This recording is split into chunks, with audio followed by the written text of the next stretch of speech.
ఓ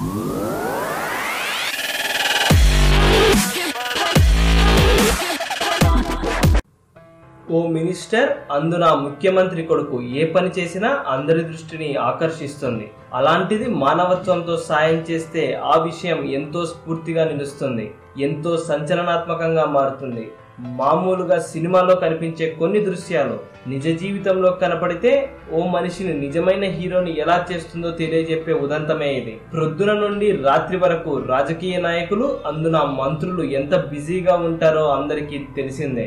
ఇక మంత్రి KTR busy schedule గురించి ప్రత్యేకంగా చెప్పనవసరం లేదు. అసలు ఏం జరిగిందంటే, ఓ అర్ధరాత్రి సమయంలో హైదరాబాద్ లోని తిరుమలగిరి దగ్గర ఓ ఘోరమైన రోడ్డు ప్రమాదం జరిగింది. ఆ ప్రమాదంలో అక్కడికక్కడే నలుగురు మరణించారు, మరో 2 గాయపడ్డారు.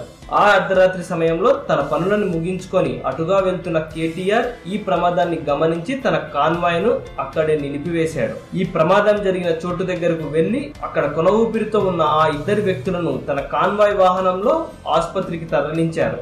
అర్ధరాత్రి సమయంలో ఎంతో అలసిపోయి ఉండి కూడా మనకెందుకులే అంబులెన్స్ వస్తుంది కదా అని అనుకోకుండా కేటీఆర్ మానవత్వంతో స్పందించిన తీరు చూసి అందరూ అభినందిస్తున్నారు.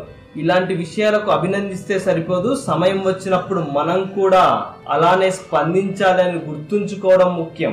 ఈ వీడియో కనుక మీకు నచ్చినట్లయితే లైక్ చేయండి, కుదిరితే షేర్ చేయండి. ఛానల్ని సబ్స్క్రైబ్ చేయడం మాత్రం మర్చిపోకండి. మరిన్ని ఇంట్రెస్టింగ్ అప్డేట్స్తో మీ ముందుకు వస్తాము.